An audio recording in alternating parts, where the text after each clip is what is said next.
Salam sejahtera, salam hormat. Saya Nixon Nyambar dalam Awani Sarawak. Kita saksikan antara paparan utama untuk malam ini. 8 kes baru libatkan kluster Sentosa.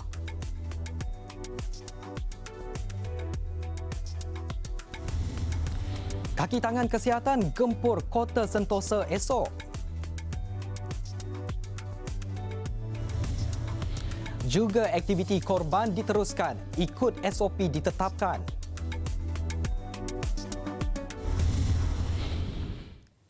Sembilan kes positif baru COVID-19 direkodkan di Sarawak, menjadikan jumlah keseluruhan setakat ini 641 kes. Satu kes melibatkan seorang pelajar yang baru pulang dari Perth, Australia pada 20 Julai lalu, manakala 8 kes lagi melibatkan petugas kesihatan pengesanan kontak dari kluster Sentosa.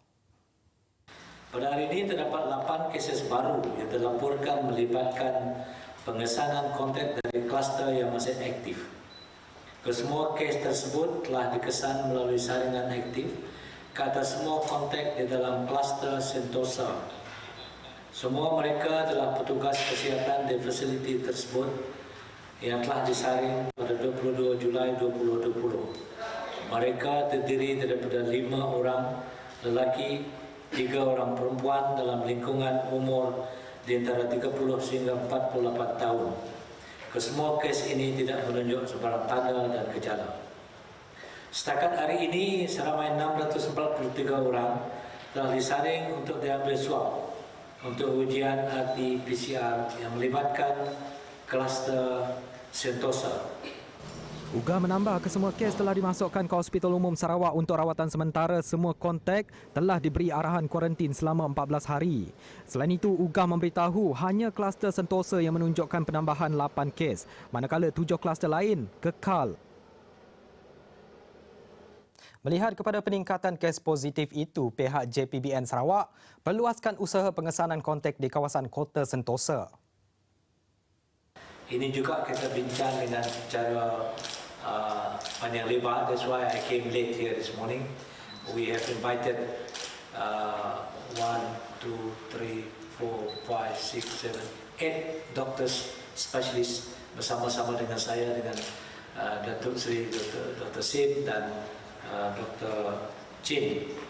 Kita melihat, menilai dan membuat keputusan bahawa pada setakat ini kita akan bertindak untuk meningkatkan, meluaskan ujian secara rawat di kawasan sekitar Kota Sentosa. Apa yang kita telah buat adalah untuk close contact. Ini yang kita akan buat mulai dari besok. Ya. Esok adalah untuk kawasan berdekatan dengan Hospital Kota Sentosa. We try to reach out. The idea is test, and then track. That's how we want to cut the chain, the supply chain, the chain of the COVID-19. Selain itu, JPBN Sarawak turut memutuskan 5 perkara dalam membendung COVID-19. Antaranya semua warga Sarawak yang balik dari luar negara dan transit di Semenanjung Malaysia, Labuan, Sabah, Brunei atau Singapura diwajibkan menjalani kuarantin di destinasi terakhir selama 14 hari.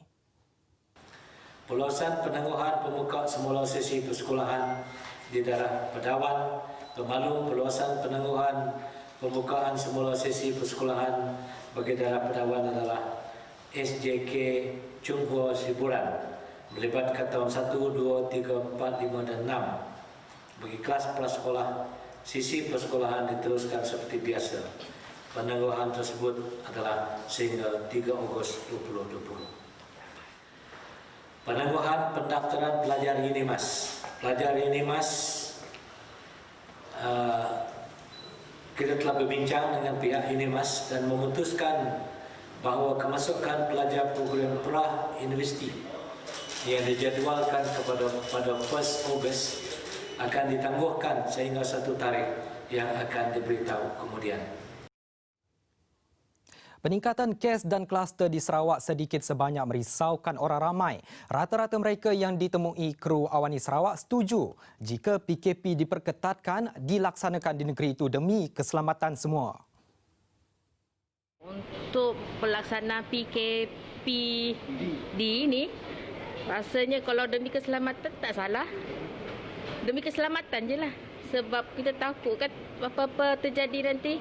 Kalau melibatkan orang ramai, lagi bahaya kan?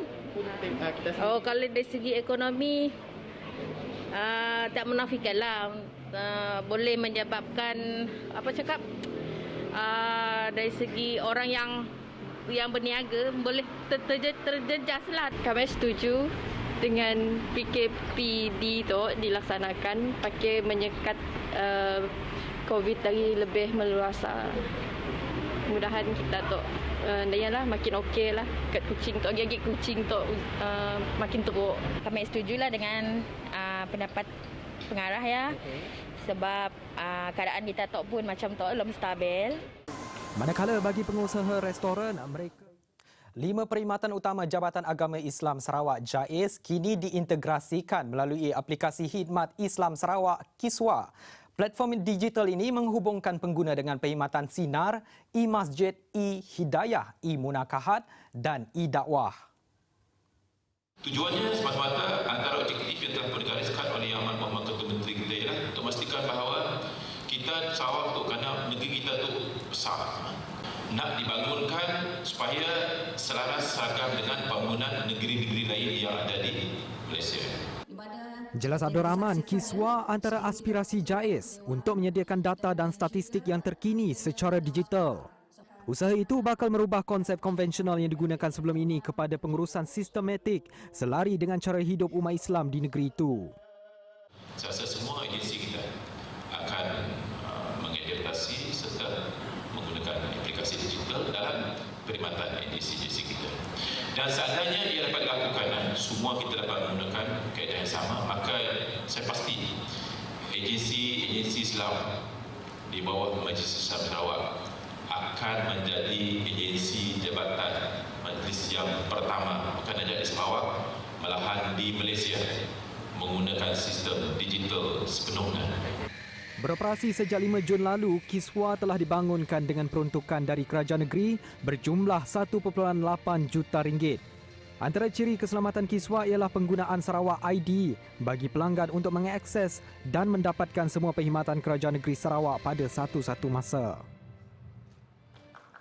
Sementara itu, mengulas mengenai majlis korban sempena Hari Raya Aidiladha Jumaat depan, Abdul Rahman berkata ia akan diteruskan mengikut SOP dan garis panduan ditetapkan. Kerana walaupun hari-hari itu terutama dalam masa tempoh seminggu, bilangan kes masih wujud, masih ada kita di Sarawak tu, tapi kita belum mendapat arahan yang rasmi daripada Jawatankuasa Pengurusan Bencana Negeri untuk sebarang perubahan, terutamanya yang melibatkan perhimpunan orang awam. Belum ada perubahan, jadi kita masih menggunakan circular yang sama.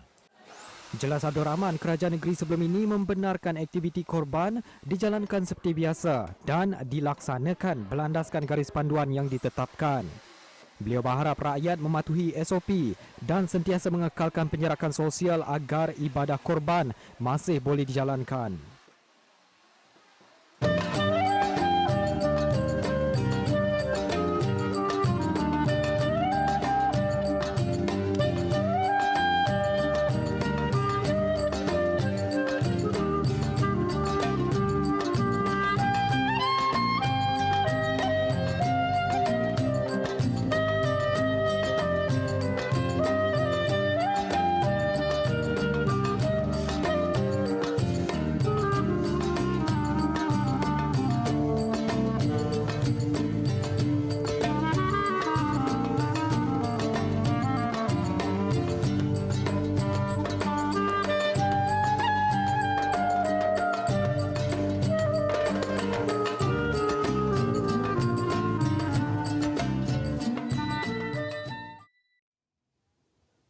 Operasi bersepadu agensi penguatkuasaan menerusi Op Benteng dilihat berjaya mengekang kemasukan pendatang asing tanpa izin. Bukan itu sahaja, operasi itu juga mampu bantu cegah penyeludupan barangan di perairan Sabah dan juga Sarawak. Di Tanjung Datu contohnya, lebih 3,000 parti dikesan cuba memasuki negeri ini pada tahun lalu. Tangkapan tersebut bukan sahaja melibatkan parti, tapi ia melibatkan kesalahan-kesalahan pelanggaran undang-undang maritim yang lain seperti menangkap ikan tanpa lesen, and then ada kemasukan pencerobohan dan asing, khususnya Vietnam. Op Benteng ini melibatkan kerjasama Angkatan Tentera Malaysia ATM, Polis Marin, Pasukan Gerakan Am PGA dan Agensi Penguatkuasaan Maritim Malaysia APMM. Kerjasama menerusi perkongsian maklumat antara agensi penguatkuasa mampu menjayakan sesuatu operasi.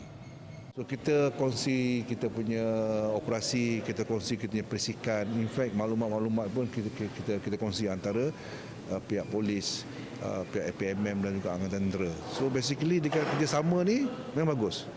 Beliau berkata demikian ketika ditemui pemberita selepas membuat kunjungan hormat kepada Ketua Menteri Sarawak, Datuk Patinggi Abang Johari Tun Openg di Wisma Bapa Malaysia, Kuching pada Jumaat. Baiklah, keseimbangan konteks dari segi nilai berita lebih telus dan bercitarasakan tempatan dapat diketengahkan melalui TV Sarawak. Pengoperasian stesen penyiaran itu nanti dilihat mampu membawa industri kreatif Sarawak ke peringkat lebih tinggi dengan dimensi yang menyeluruh. Saya kira dengan adanya TV Sarawak ini, lebih banyak dokumentari, lebih banyak berita, lebih banyak isu mengenai Sarawak dapat diketengahkan. Yang seterusnya kita dapat lihat bahawa berita yang disiarkan tersebut, ia menepati cita rasa tempatan daripada perspektif Sarawak. Kini rakyat Sarawak punyai lebih banyak pilihan dan ruang. Mereka tidak hanya bergantung dengan media arus perdana sahaja untuk dapatkan informasi semasa. Saya percaya industri kreatif Sarawak yang selama ini kurang diberi perhatian akan diberikan keutamaan dan akan mampu melonjakkan industri kreatif itu sendiri di Sarawak. Dan pelbagai ruang, peluang pekerjaan dan juga ruang untuk berkreatif, berkarya dan menunjukkan bakat mereka masing-masing akan mampu diketengahkan. Dalam masa yang sama, Awang Azman menyifatkan TV Sarawak akan beri impak besar kepada masyarakat. Khasnya dalam pengenalan budaya, termasuk promosi sektor pelancongan domestik.